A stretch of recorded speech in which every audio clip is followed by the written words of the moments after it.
that session was so crazy, dude, and changed my perspective of surfing forever.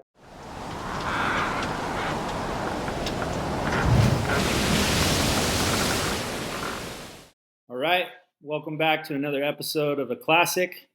I'm your host, Jack Akrop, and today we're here with my buddy Rudy Ghiara. Rudy's a big wave charger from Italy, and we're going to kind of get into what it's like growing up in a place where there's not really a lot of big waves, and what that whole process was like.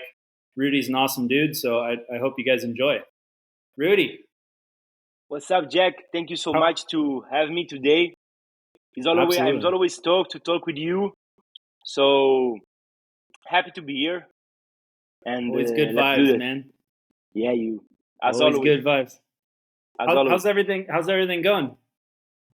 Right now, everything going well. I just get out from an injury, so I'm doing my stuff. I'm training. I start surf again, and I'm actually on the North Shore in Hawaii.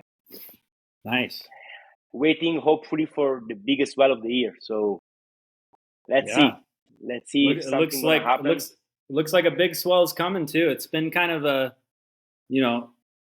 obviously there's been a lot of really good days at Pipeline and such, but as far as big waves, it's been kind of a slow year for Hawaii and California. I mean, we've been getting some big waves, but a lot of storms, and I know Hawaii's been waiting for the big swells. They haven't held the Keahi Challenge or the Eddie yet. So what's the anticipation like right now? Are you, what's that like? What's that process like coming off of an injury back into big waves?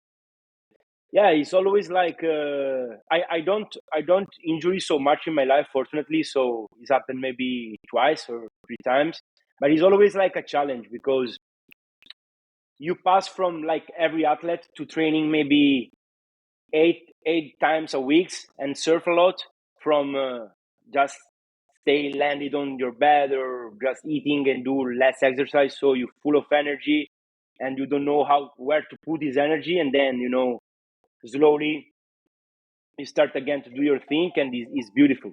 It's amazing. Yeah, so man. We had a little downtime there, didn't you?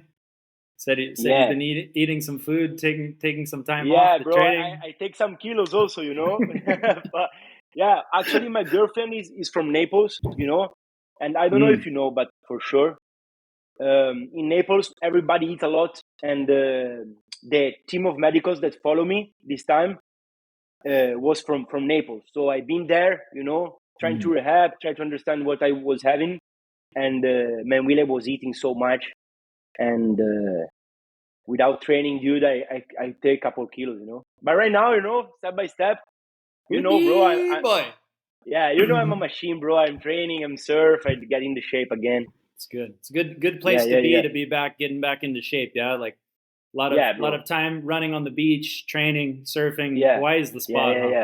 Yeah. How's we like, you like also you. We're training a lot together, and you love it. Yeah. This is like part of our life, Training, be an athlete, charge, is amazing, bro. I feel so good, sweating, training in the beach, surf, eating well, That's good for my mind, for my health, for my body, everything. Yeah. And it's kind of a dream, here, bro. It's beautiful. I'm just super near to Pipeline, and there is many waves, as you know, so I can surf really different typology of waves, beach breaks, slabs, point breaks, barrel waves. So I'm settled, The epicenter of surfing, man. You're in the epicenter of surfing. Yeah, the best place to be. So this is your first time. It's your first time to Hawaii. Yeah. First time. So that's grateful, amazing, man.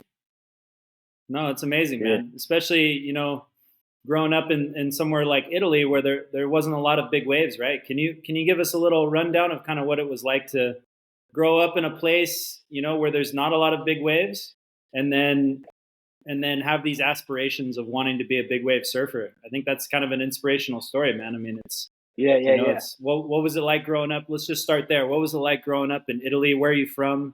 How'd you start surfing? Yeah. So I'm 27 years old. I'm Italian, as you said, for sure. And it was like kind of strange, because then when you start to go around the world, just only for example in Europe, in France, Portugal, you can really see that everybody leave the ocean and leave the sport super differently from us, because where I belong, in Italy, in Varazze, waves are kind of good, you have quality waves, as you see sometimes, but they're not consistent. Like you can have like maybe twice a year, 7 to 6, maximum 8 feet, perfect waves in some barrels, but twice a year. The rest of the year are days of 3 foot, 4 feet, 3 feet, messy, windy, so everybody leave the ocean different, so when there is 7, 8 feet for everybody, there is bumps in the ocean, there is big waves, like it's charging for them. But when you go to Cali, for example, where you live and where other people live in front of the ocean, for them is normal, are just normal as well. So it's definitely hard to put all together the training, the surf, and try to perform as a professional surfer and arrive at that technical stuff that can permit you to do big drops on 20 feet, 50 feet waves. And also is hard to reach the connection, the mind connection that can put you in the ocean in dangerous condition without so much pressure and, can live in the moment. Yeah. Absolutely, man. Yeah. How old were you when you started surfing?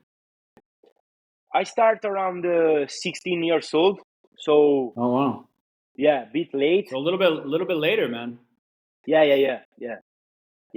Imagine that in Italy there is not that influence of surfing, but for sure a lot of people was surfing before me in my place, and I was a really good football player before. Then I stopped football because, as you know, bro, I spent a long time, on the street. So not literally on the street, but spending so much time with maybe bad companies and friends that right now are not even more are with us. So rest in peace, everybody. And then in 16 years old, a friend of mine take me with him to surf, and I enjoyed. I enjoyed the first time straight because all my family was having a good relationship with the ocean. My father was fishing underwater.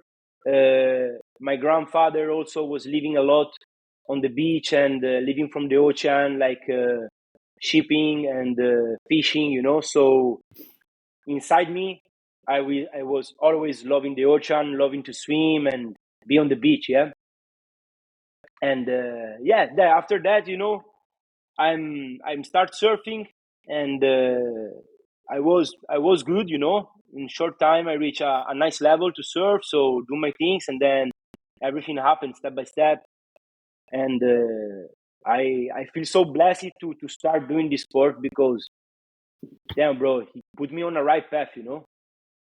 I put all my energy, my strength on the right path, so I'm grateful. I feel already like to reach the best goal of my life because I'm healthy, I'm good, I do what I love, and I'm super grateful for what I do. I feel blessed. I'm happy for real. Totally in love with the ocean. That's beautiful, man. Yeah. What's it like growing up in Varazze? Like, what's that area like? Is there are there a lot of people that surf, or is it a big city? What's it like there? What's growing up in Varazze, Italy like? Where is that exactly? Where in Italy are we? So Varazze is on the north of Italy, near to Genova, and it's a little place on the beach. So it's not a big city. It's a small town, and most of the old people there skateboarding. Then there is a little community of local that surf, and it's kind of cool. It's not like it's not a super difficult area, so it's not so dangerous as a place. It's quite quiet, but it's not giving like so much opportunity. That's what I think.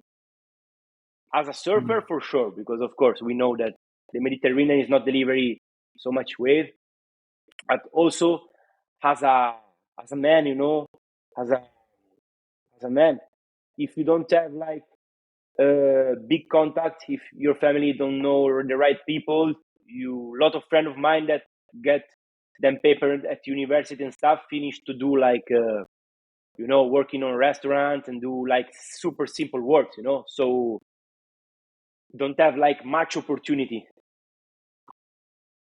That's for sure.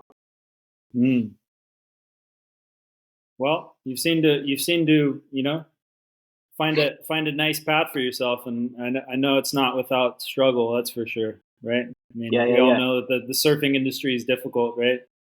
It's That's hard for to find sure, hard to find the sponsors, and hard to support the dream, so to speak, right? Yeah, dude. That's for sure. Yeah, That's man. for sure. Look, you know me, bro. We know each other for a long time already.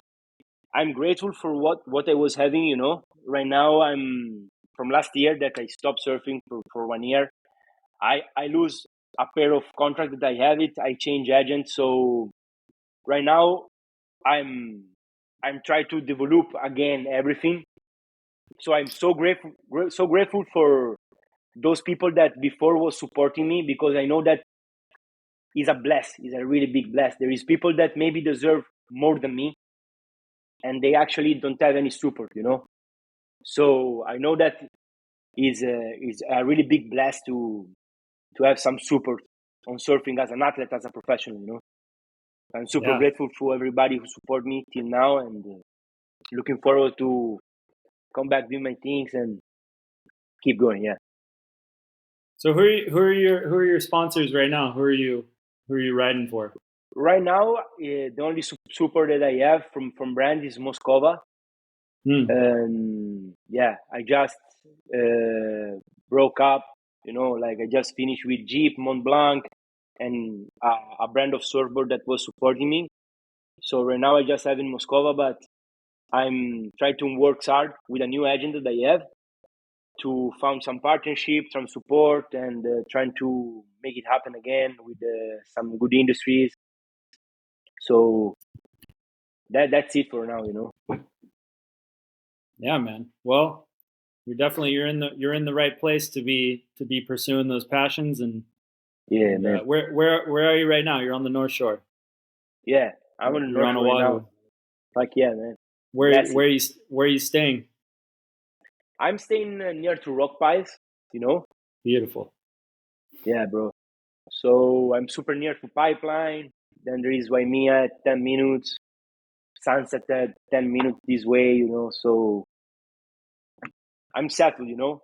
And just in front of my house, actually, is living Bob Hurley, you know, the Yeah. CEO of Hurley. So it's so crazy. Like, before you asking me, what's the difference, you know, for you when you grow up on a place where the surf culture is the smaller in the world, and the difference between when you're in a place where the surf culture is the bigger in the world, like right now, you know.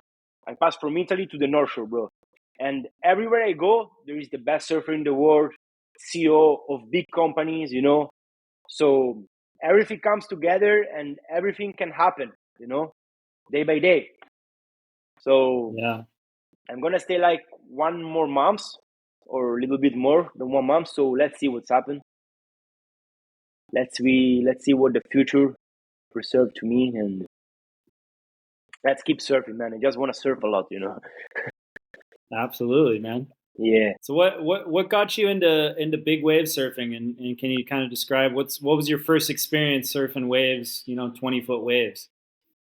Was it that Man, trip to Nazare? definitely. Was Nazare one of the first trips when you went and stayed there at Yeah, Car Surf, or was it before that? Nazare was like the first really big spot that I feel in, you know, because I used my first 11 feet there and everything. Before I was, you know, pass me the terms, because, you know, charging is charging. You know, charging means take big waves for real. I was like charged, okay, like Morocco, Canary Island, you know, but there are different waves, like big point breaks, slabs, barrel waves, gnarly barrel waves, but not like really big waves, you know. So I pretty much think that, the first real big wave spot that I go through is being Nazare. Yeah. Why Yeah. don't Yeah. you describe to us a little bit? I love that story. That first time you staying there, and Cotty letting you borrow a board, staying at Car Surf, Yeah. just you, nobody else there. It was during COVID, Nobody right? else, bro. Yeah, I was so sick. So that was amazing. I was in Spain, and you remember the COVID time, Yeah. so nobody allowed to go there and there, no ticket flight and stuff. And I was supposed to come to Hawaii, all right, because Yeah. the winter was starting. So I was having a quiver about like board like 770, 66, 68, a quiver just to surf around here. All right. Then was COVID time, so the Italian was not allowed to come to US, to Hawaii, to Cali. So I was talking with the guys of Moscova, and they say me, why you don't go to Nazare, And I say, yeah, why not? Why not? I try to figure out some contact to go there, a place to stay, and some people that already surf there and jet ski and stuff. And I pretty much think that the same day, man, I take a car with a friend and I go to Nazare straight. So I put all together my surfboard, my stuff, and I go straight to Nazare. I arrived there, that was stormy and kind of small, like 15 feet, 20 feet, and nobody around, like nobody. So I go to car surf, and it was like alone, dude, alone. So, all right, I put my stuff there, and then sometime in the gym, I was showing Andrew Cotton, and I start talking with him. Hey, what's up? How's working here? Where is the paddle out? Because first time you there and you alone, you saw the paddle out and it looks like sick. You say, how I can pass this white water? It's impossible. With 11 feet gun, impossible. Like, all right. So I figure out a couple things and I start surfing 15 feet with a 6'3" in Nazare, first time. I remember with no impact vest, nothing, like nothing. Then just a wetsuit. Yeah, just a wetsuit. Yeah, with some holes also. Yeah, old wetsuit, 6'3". All wetsuit, 6'3", big hard, and the rest And yeah. And what was Yeah. So were you surfing like the shore break, or were you surfing like the outside bar? Yeah. No. I was paddling out, man. I was paddling out Like for real. to the outside. Yeah. And I remember, dude, that defined the possible for real, because when you really motivated, dude, you want some, you reach that, bro. And I was actually dropping a couple waves. It was not huge, bro. Of course, like 15 feet, 12 feet, but Nazare is strong, even with 15 feet. With a 6'3", not bad. Anyways, so I was talking with Andrew, and I asked him, hey, do you maybe have a gun, maybe an impact, maybe a leash, for little Rudy boy? Yeah, for Rudy boy. And he said, yeah, for sure, man. I saw you motivated, and let me watch out if I can find something for you. So swell camp start to growing up, and I was going down to the beach alone every day, and the waves were too big for my 6'3", 6'8", or whatever. So I was coming back and start training in the gym, meeting Sebastian also the first times. Super great guy like Andrew, helped me so much from the first day, for real. And one day, dude, I go watch the wave. Waves were like messy and big. Come back home, man, and just near to my 6'3", it was landing down a 11.0, bro. Like huge board, impact vest, leash. I was like, what the fuck, man? Crazy. I don't believe it, So I turn, I go across, car surf, and it was Andrew there with Pedro talking. So I go straight to him, I give a hug to him, and, bro, thank you so much, And he watched me say, okay, now go surf. Dude, wetsuit, impact vest, 11 feet gun, bro. I was working I was a little bit more skinny, I was working to see, what the fuck, bro? Even reach the beach was heavy. Was so heavy, So I put my impact vest up the wetsuit, not inside, up the wetsuit, and I start to paddle out, bro. On top. On top of the wetsuit. Yeah. Start to paddle out and get smashed like a few times for real, like boom, try to figure out this big board. Then make it to the lineup, catch maybe 2 waves. And on the second wave, I get smashed again, and the impact vest was like blowing up. And when I get out, Andrew said me, "What the fuck, dude? What's happened, bro? You have to put this down." So, all right, thank you. Figuring out everything so fast. And that was the first season. And after 2 weeks that I was in Nazare, I do one of the biggest drop of my life. For sure, the biggest drop of my life, I think. And it was like really, really big day, dude. Super offshore. Nobody out. Because the towing boys were not allowed to be in the ocean. So you were just able to paddle till 1 o'clock. I paddled out another guy, and it was like maybe. Well, you had to come in at 1 p.m. Yeah. Paddling out. Yeah. Really? It was huge, bro. Maybe like 60 feet. You know the ride that I do this big airdrop, and then I landed, but I fall then because I was so tired. You have that crazy picture. We'll pull that up on some of these videos. Yeah. But man, that was really the biggest wave. Fuck, was amazing. Everybody's also in Nazare. The biggest charger. That was with the impact over the top. That was that session. No. Okay. Wait. When I do this session, the last day that I talk, I was having also the life. You had inflation too. The inflation vest, yeah, with two canisters, also just 2 canisters. just 2. Just 2, bro. But enough. It doesn't work. Enough, bro. But being serious, bro, that session was so crazy, dude, and changed my perspective of surfing forever. After like 4-hour paddling, dude, the current was so strong and was huge, dude, for real. After this drop, I landed, then I fall, and then the wave knocked me out. So I found myself like 10 meters underwater. I just wake up, and I don't know, some angels for sure, my father or somebody else blessing me, because I react so good. I pull. I remember I was out of oxygen like a lot, and the vest was not inflating because too much pressure. So it started to inflate about 6 seconds after. And when I pull up, I put out all my oxygen, I refill. And when I turn, a huge bomb like break 100 meters to me. And when the lip touched the bottom, the flat, in 2 seconds, hit me again.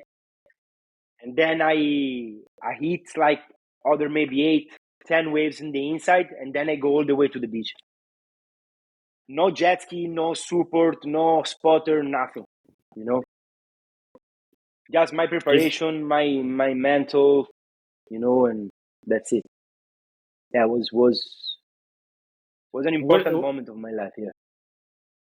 And important note, a lot of times when people have an experience like that, that can be the kind of experience that makes them never want to surf again, right? So what was it about that? What was it about that moment that kept you wanting to get more? Was it the fact that you survived? Was there a moment there where you're like, I don't want to surf big waves anymore? Did you question it? What was it like? I don't know how to explain that. Like, it's hard to explain that, because I'm still working on myself and trying to understand, that moment that bring me to want to go huge and take giant waves paddling. Why bring me there, and why I keep doing this, more or less, as bro, without any spotter or jet ski and stuff, and risking my life a few times already, for real. So it's hard to say, dude. I don't know how to explain that for real, bro.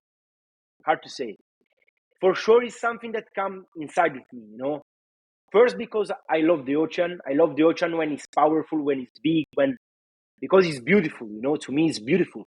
Also to you, dude. You are an amazing charger, you know. Thank you, And bro. yeah, because I love it, because I feel good when I do it, you know. I love to feel the nature, the extreme nature, and I do it for glory, for honor, you know, for love, you know. Fuck, it's amazing, bro. It's amazing. It's beautiful. Yeah, Yeah, that feeling, I think, I think most big wave surfers can relate that, oftentimes the best feelings or the best moments of big wave surfing is like just after a big wave surfing, right? When you're on the beach, you made it to the yeah, beach, you're alive, and it's just like this fuck, this this moment of just gratitude for life, right? That like yeah, man. not a lot of experiences give you in life, It's like it's that feeling of Yeah, just being in the moment, being just grateful for everything, like grateful for your yeah, man. friends, grateful for your family, like, Yeah, yeah, yeah, just like definitely. stoked to be alive, I think that's what keeps Yeah, most dude, of you us coming just stole back. my words, man. You just stole my words right now. You know, I'm a little bit excited to do the podcast with Uncle Jack, so you stole my words, bro. That definitely. I was actually think about you one day in Nazare, dude. Maybe it was my second season there, spending like there 7 months, bro, forever, surfing, charging every day. And then you come for the second time, and you was out there with Fabian and other people, and it was so big, dude. And I was so tired, so I was saying like, I got a lot of bumps already. Just I want to be on the land and watch my friends surfing, catching bumps. You know, I was, because it's beautiful also to watch. You know, big wave. I remember you arriving in the beach, bro, broken boards. You remember Yeah. the day that Fabian also flipped the jet ski, nobody in the water, just Sebastian towing. You remember? Yep. Yep. Dude, that time was big time for real, huh? And you were Yeah. charging, you know, and everybody was there like hug each other and say, "What the fuck, bro? Beautiful, you're doing great." Yeah, that's the friendly part of this community is also beautiful, man. I meet on my path a lot of friends, a lot of good friends that then become family, you know, people that I love so much. And that's one of the most important things that surfing give to me, you know. I learn languages, I meet a lot of people, I I meet, yeah, many beautiful friends, you know. So yeah, that's a big win for sure, for real. Yeah, Why we stoked do to it, be here right? with you, bro. Sick, man. Stoked to be here with you, man. Yeah, yeah, It's been a while, man. yeah, I'm happy to hear that you're still getting after it, I think yeah, it's pretty easy to give up on the dream, so to speak. I think it's one of those things that, with surfing, unless you're on the top, there's not a lot of money. So I don't know. I admire the fact that like where you've come from, you've come from humble beginnings. You've come yeah, man. from, a place that doesn't really have big waves, started at a late age, Yeah, and you're making it happen. So what's yeah, the bro. what's the advice you'd give to kids, any of the kids back home or kids abroad, that have a dream and want to pursue it? I think that we own our destiny, you know. We own our destiny. I think that something is already there for us, you know. We can't change everything, you know, but we make our destiny too. So God give opportunity to who give it all for real every day, man. You know, like every day, no excuses. You need to really want something to reach this, you know. Like there is different goal in life, but it's work the same for everything. You know, you want to be the best skateboarder, the best surfer, the best teacher, whatever. You need to give it all, and give it all more than the other, no matter what, no matter where. You know, so the advice I can say to everybody is just, to kids more or less, is just doing what you love for real, what you feel that you love, because then you can reach your goals and go up for real, you know. Because when you love something and you like to do something, that is when everything come together, your strength, your love, your, you know, your heart, your mind can work together and build something that maybe in life then can support you, your family, and make you happy, make you happy in this world, and make you love everything around you. Yeah, it's a beautiful thing, right? Yeah, beautiful things. That's what Nazare, man, like give me a lot as a man more than a surfer, because when I was there, dude, I was alone, I was just alone. I'm not a rich guy, so what I was having, it was having for my job, the things I was doing, it was not so much. So, I was thinking I want to go big. I don't have any helps, to go big, I don't have security and stuff. So what I should do, I should go and I should go again, So what I learned in place like that is that you have to never give up, like never. You have to go for it, believe it, and then you can reach your goals and your stuff. So Nazare is like really a school of that. What do you think? I think so, man. I think Yeah. Nazare, Nazare is an incredible place, man. One, because it's just it's a heavy energy there, huh? Whoa. Just when you go there for the first time, and a lot of these big wave spots, you go to Waimea Bay the first time, you go to Jaws the first time, you go Outer Reefs, you go to Mavericks. Like these places have very like heavy energy. Yeah. Like this sacred space of like, a place that can quite honestly kill you at any moment, and Nazare is no different. It's like you really feel it at Nazare, like this heavy energy of, the beach break, there's no channels. And when you're out there without a jet ski and you're just paddling around, it's like, I would think of it almost like, it's kind of like a, it's like a test, of like whether you really want something or not, Yeah. It's a test, and it's a test of your skills in the ocean, as a waterman. Of like, can you survive getting beaten down all the way through the inside? Can you feel the rip currents? Especially when we're paddling off the North Beach. I think that's the ultimate test right there. Is can you make it out on a 50, 60 foot day? And I think you can. We've definitely done it before.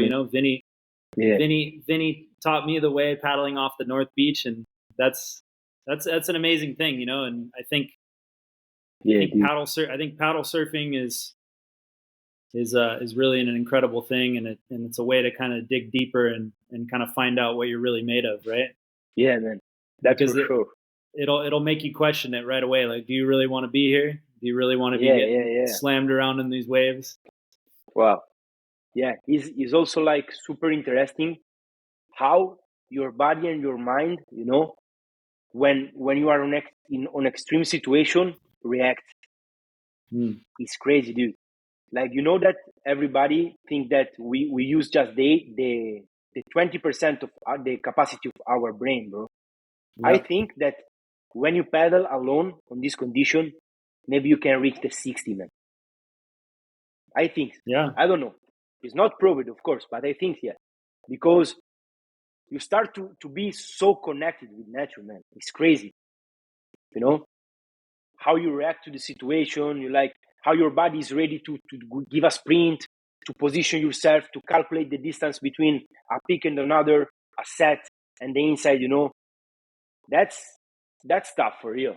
That's interesting. I mean, somebody should like think about that and go deep on this, to understand in every extreme sport where our body and our mind can reach some situation to gestion everything, That's crazy, man. Yeah. No, it's an amazing thing, dude. Yeah, bro. Yeah. It's beautiful. Well, there's a lot of research, with like the Flow Genome Project. They're talking about the state of flow, right? Of being in like an absolute, like just being in the moment and just like you said, just reacting. At that point, it's like the training's been done, right? It's like if you haven't done the training, you haven't done the preparation, then it's not going to help. But you're just reacting in that moment. Like, okay, this is what I need to do, And I think that's why we reach such an incredible level of like satisfaction. Is like you're just completely you're there in the moment. I think that's one of my favorite things about big wave surfing. You know, extreme sports in general, but I find it most with big wave surfing. You know, it's so hard. You know, on land, it's like you got to do this and you got to do that and you got to do this, and it's very hard to like sit and meditate. But when you're out in the ocean, it's meditation, man. You're like in the moment, focusing in any little thing. You know, somebody saying something to you. You know, like whatever can kind of take you out of that mode and take you out of that moment. It's like it's just a lot of times on those big days, you know, like even though, you know, we're talking and like it's like a lot of us are just kind of focusing on what we have to do, right? Like survival. Yeah, for sure, man. So it's an amazing thing, man. You just had a big session recently, huh? Out at Pipeline. What was that like? Yeah. Was that your first time surfing Pipeline? Second time surfing Pipeline. Second time. I surfed first time pipe the day before that the competition started here. So it was I think medium size pipe, solid stormy, so not much people out. And I get out because I was thinking that was a good opportunity to test the wave without too much people, because the crowd here is, you know, is important. And recently pipeline get big, man, for real. Like Strader was seeing like 20-foot faces, something like that. So the third reef will start to break in, and I take my board, I put my helmet for the first time in my life. I don't know why, but I was feeling to do that this day, because so what's happening here, bro, every day, and what's happened to all the really good surfer of pipe, you know, breaking helmets, get drawn on the reef and stuff. I said, all right, I'm gonna put my helmet too, you know, just because I was feeling. I get out, I paddle all around, and I got the opportunity to do 2 drops. Nothing crazy. One was a really nice pocket ride, and was good, man. This wave is gnarly, is intense, and it was hard to figuring out real good the spot, because it was really, really offshore. Like the offshore was so strong, and not much people out, so not much point of reference, you know, in the water. And just that, bro. Big shout out to a guy that injury this day, you know, Austin. He's from New York. I never meet him, but in the same session, like in the afternoon, he drowned, dude. He hit him head and be in the hospital. So happy that he's good. And yeah, you know, that's why it's important to take care of yourself. Those are places that you can feel, like you say before, that is dangerous, man. But it's beautiful, man. You know, is amazing. Yeah, absolutely. What's your experience with, you know, obviously there's all different types of big waves, Pipeline being more of a slab where you're worried more about hitting the bottom. Obviously you can drown out of Pipeline. There's been people that have drowned, but for the most part, you're not as worried about going real deep. It's more so hitting the reef. What scares you more, big deep water waves or waves like Pipe where you're worried about hitting the bottom? Hard to say, huh? Yeah, it's hard to say. I'm scared of the shallow waves, man. I think slabs scare me a little bit more. I think so. Yeah, those waves are crazy, dude, for real. Yeah. I think I like to surf pipe like from the second reef, you know, get a bomb from the second reef and then try to get a huge barrel in the inside. I don't surf so much during those small days, so I don't really know how it is to drop under the lip on the first reef, you know. But definitely, like on wave like Taupo, man, I spent a long time to understand all the condition and to understand how to ride that wave, and it was scary also. Because there are heavy waves and a lot of water moving, like are not like those small slabs that, you know, are heavy but without not much water. Those spots are like shallow, and a lot of water moving. You feel like to be on a big wave spot, and they actually like have 3 reefs, you know. So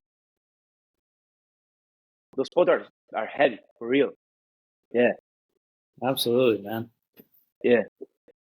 So what's that like though when it's breaking on the second reef? Is there, or at Pipeline we're talking? You know, when it's second reef breaking through the first reef, does every wave barrel, or is it kind of like, do some of them just kind of like break all the way outside and don't barrel exactly? Do you have to? It seems like kind of a bit of a tricky wave to kind of figure out which wave's going to barrel, Yeah, which yeah, yeah, wave. yeah. For sure. Like I think for what I heard also, because I'm not a specialist of pipeline, but for sure I think that in 10 waves, 2 waves make a sick barrel from the second reef, and you have Yeah, to choose the right one. Yeah, for sure. gotta Yeah, choose the but right one. if you got the right one, bro, it's wave of the winter, you know. So we go for the big ones, huh? Yeah, All or nothing. Yeah, and it's beautiful because the drop is a bit easier than the first reef. You go down, and then you have time to pull in, to set your line, and it's beautiful. Even yeah, if it's a not deep barrel but a pocket ride or little bit barrel, then the speed is huge and it's beautiful for real, man. Yeah, yeah, yeah. But picking yeah, that super wave is nice. hard because what happens if you drop in and then it's like a big closeout, right? And I'm sure that Yeah, happens maybe. at times too. Yeah. Fortunately, it don't happen to me. I caught 2 waves last time. The last session. One was like a big fat wave, and the other one was from second reef. Also, like was a good pocket ride, a little bit barrel maybe, but I don't catch close out, fortunately. So, Nice. but for sure, lot of waves were messy, bro. So difficult. I spent a lot of hours in the water for few waves, you Yeah. know. Yeah. So hard to say. About how long did you spend out there? 3-4 hours try to find those two waves. Yeah, yeah, like 4 hours, something like that. Wow. And then I get in the water again. Okay, so you went back out later. Yeah, yeah, yeah, yeah, That's awesome, man. yeah. Beautiful. Yeah, nice experience. So Tahiti, you spent some time over in Tahiti. Yeah, When was that? This last summer? Our summer? it was Can't remember. like Was that July, August? yeah, last summer. I spent there like 40 days, and one of the best place in the world I ever seen. Maybe the best place I ever seen in my life. Yeah. So beautiful, like it's like Jurassic Park. You've been there. It's like the jungle, and straight in front of the jungle there is the clean ocean, sea colors, amazing sunset. Like sunset are crazy, dude. Beautiful, lot of tuna, man, lot of gains, good food, super cheap tunas. The fisherman was coming straight to my house and giving me like a big piece of tuna, and I was cleaning it in the water, give it some piece to the reef sharks. Beautiful vibes, beautiful. And of course the waves is perfect, is amazing, really Yeah. beautiful. Yeah, What was your experience from that wave? Pretty heavy, huh? yeah, it's pretty heavy wave. Yeah, you to me take time to figure out, and take time to make my little space in the lineup also, you know because there is many other charger professional surfer, and also the local guys are really good on these waves. So it take time to take your little space and found the moment that you can catch the wave you want. Also the swells, are not always good, the direction, the wind, the size. So take time, like every big mission take time. If you don't go for the swell, like I don't go for the swell, I go there 40 days, and with the hope to catch 20 feet barrel, towing. It's not happen, but I surf anyways. I catch beautiful waves, and so grateful and blessed found my space there and catch a couple waves for sure. Yeah. Yeah. Were you able to get any? Was there any big swells while you were over there? Look, I think the biggest day I catch, it was crazy, man. It was just the day before I was leaving, actually. And how I don't know how big it was, man. 7 feet, maybe 8 feet. I don't know. Not so much. I don't know how to. Yeah. How to with give a wave like that, that's like a big slab. It's almost doesn't matter how tall it is, right? Because it's wider than the wave is tall. No, for real, man. That for sure. That day I saw crazy rides, like big, huge barrels. Yeah. It was crazy, man. But even in the smaller days, still stuff, still fast, still like a really nice ride. Yeah, amazing. Almost sometimes I think that wave can be a little scarier when it's smaller because it's breaking in that super shallow inside ledge. Yeah. And you can see that you can see the bottom as you're going through the barrel. Yeah, dude. You can just see how shallow that wave is, Yeah, super shallow, super fast. And every time, like from the boat, looks perfect. But then once you are in the lineup, it's not that perfect every time, What do you think? Yeah, I think definitely there's like those different waves that come in, the ones that break deep and then the ones that come wide, the West Bowl. Yeah, and, West Bowl. Sometimes you end up too deep, the West Bowl comes at you and catches you off guard, Whoa. Yeah. You love the West Bowl, huh? I definitely I had some more luck on the West Bowl. I was kind of always just sitting on the shoulder, Obviously the locals are going to get the best waves, and rightfully so. But I was kind of sitting on the side of the West Bowl, and a lot of really good waves come through there, Yeah. Maybe not as like steep of a drop, but you can kind of the West Bowl, you can kind of get in a little bit more, like you can get into the wave and then pull into the barrel with like a little less of a steep drop. It feels like sometimes. Yeah, not always. Heavy, man. So heavy.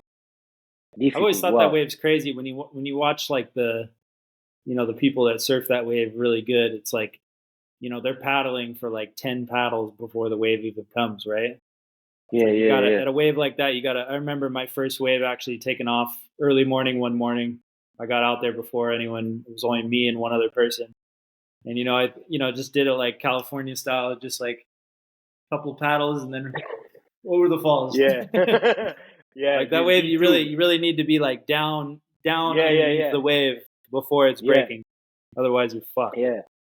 I always love to surf there my 6'6", That's nice. Yeah. 6'6". Good board. Give you some good paddle power. Yeah, for sure. Definitely. In the smaller day and the bigger day. Definitely. So both days. Yeah. You ride the 6'6" and any of the days. 6'6". Yeah. Yeah. Amazing, bro. Yeah, 6'6". You get in easier. Little guy, big board. Little guy, big board. Big heart. No.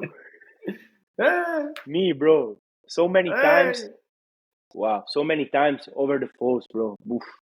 Dude, I don't know how I don't injure myself there. I do some crazy wipeout, man, for real. Like over here, in Tahiti. Ooh, me here and the leap before me after the leap, like leap and then me like this, woof, in the flat, watching down and say, all right, it's done. I can go home, take a flight, and go to Italy again. You wave here, you 90 degrees. Yeah, me 90, boo, breaking boards. Wow, bro. Yeah, man. But you learn so much, from that wave. Yeah, you learn so much, so technical. Yeah. As far as barrel riding, it's an amazing place to practice frontside barrel riding. What do you think for you? Is more hard to surf Taupo or pipeline? I don't know. That's a tricky one. I think pipeline with the crowd is sometimes more difficult because if there's 100 people out and you're trying to paddle, bro. just because the wave that does go underneath the crowd and nobody catches is maybe not the one you want. Yeah. Definitely. That's my experience, you know. Yeah, Whereas yeah, Tahiti, yeah. I got lucky, you know, and there was a lot of sessions where there wasn't a lot of people out. Yeah, yeah, me too, man. Yeah. So, but as far as You like get some good waves there, huh? technically, it's Chopu gets pretty technical as far as like that drop. You know, you see those really steep drops that Yeah, people man. make. Those are crazy, you know. Yeah, the first times you surf there is crazy, yeah. Yeah. You Well, watch down, you it's say, a what different the kind of wave. It's, you know, it doesn't have a back to it, and it doesn't really, you can't really see the wave coming in, right? It just looks like a lump of water, and then, woo, Yeah, you know, yeah, it's yeah. throwing. Whereas Yeah, it's pipeline seems crazy. like it stands up more, you know, the Yeah, it waves stands up coming more. in. Yeah, It's yeah, standing yeah. up. You can see it. You're like, okay, I'm going to take off here, and you can make the drop. Yeah, yeah, yeah. Whereas How Chopu much is you just like a know, eh, bowl. Uncle Jack? Uncle Jack, lot of experience, huh? Well, still Yeah, learning, dude. man. Yeah, yeah. That's the beautiful Everybody's still thing. learning. Still Yeah, learning, man. yeah, Every yeah. day, Fuck still yeah, bro. learning. I love it. So what's next for Rudy? What's your plans for the Right next few now months? And right now I'm actually here. I'm waiting if this well is gonna be good or not. Maybe we're gonna go to Maui, nice. or maybe you're gonna wait What? that the second push of the swell coming on Sunday, so we can move to staying here and surf some outer reefs. I don't know. I don't know yet. We're gonna see in the next hour what's going on. And Yep. then, dude, yeah, after this, I'm gonna go back home, do some training, do a couple of things. Maybe I have some event too, you know, some meetings, and then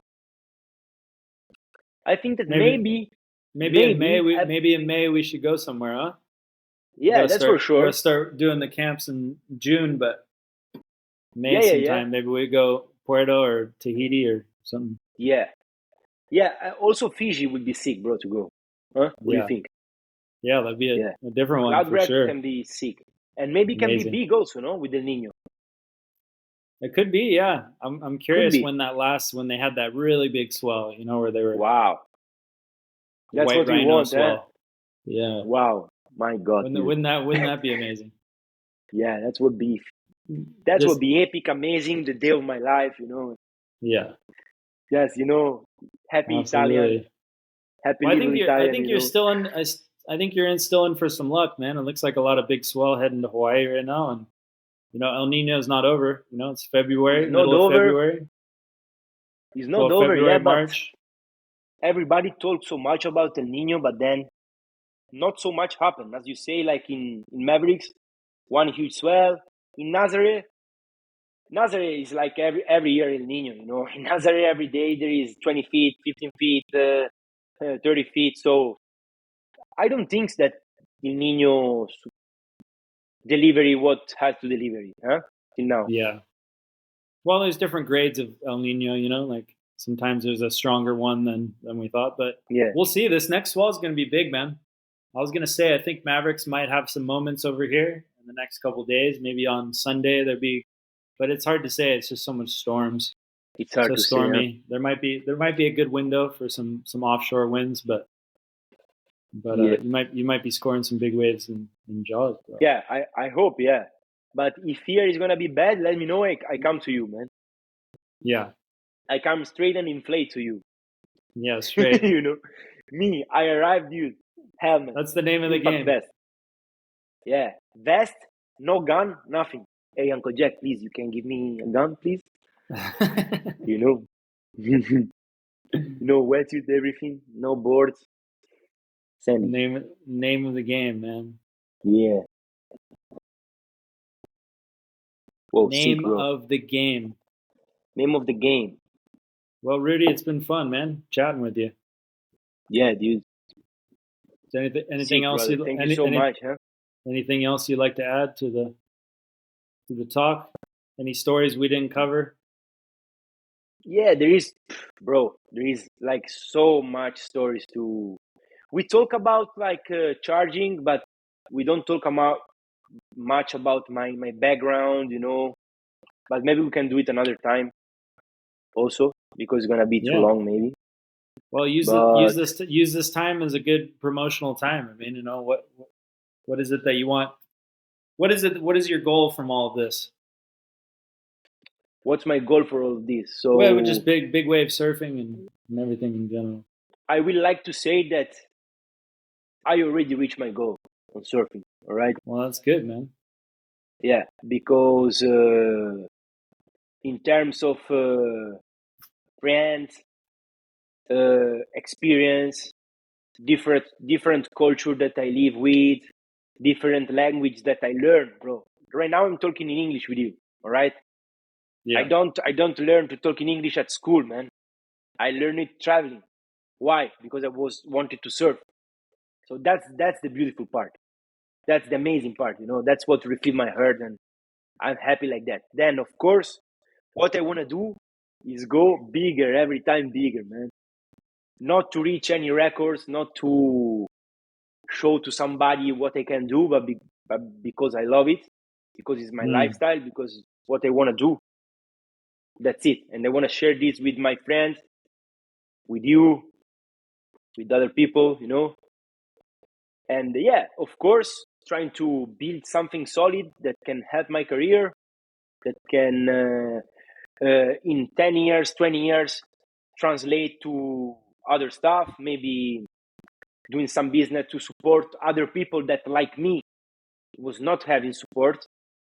So give back something to the surf world, to the Italian people, and give the opportunity to those kids, to those guys, to have contact around the world that I make, that nobody give to me. Some knowledge that I learn and that nobody give to me. Because, for example, in Italy where I live, there is nobody that never helped me, that never say to me, hey, Rudy, that's how you have to do a cutback, Hey, Rudy, this is a wetsuit for you. No surf shop never support anybody where I live. So I build everything just by myself, knowing people, traveling, giving it all, So with a second, man.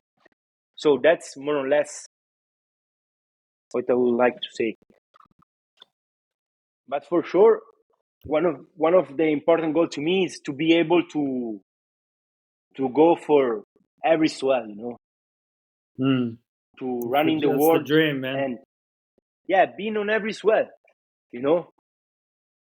to be even more and more on the business, be there, being on every swell, charge, progress my surfing, and living the dream, as you say. Yeah. Well, it'll come, man. Like, if anything, you said today is that, you just keep pursuing those passions, keep going for it with everything you got. Yeah, dude. And for any of the brands out there that are looking for a great ambassador and athlete, Rudy Ghiara, amazing guy. Yeah, man. And got a good heart. Grateful, bro.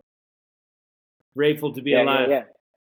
Grateful to be alive. Grateful to this life, for everything, family, and just keep living, Life is for living, man. So keep living and give it all, Give it all every time, for real. Yeah, it was sick, bro, to talk together, huh? Yeah, buddy. Well, we can do it again, man. We'll do it again in a couple months. Once yeah, for sure. So, yeah. Yeah. Thanks, buddy. I will love to, for real, man. And we can also like go through other concepts and other stories, maybe some more personal stories that can show and put clear for real who I am, where I come from, how was my path, and I think that this can really be good to inspire other people that are fighting, to do something good in life. Absolutely, man. That's for sure. Yeah, man. Well, thanks, buddy. Make sure to like and subscribe to this channel and video, and we'll keep bringing you some more great stories. Thank you, Rudy. Yeah, thanks to you, Jack.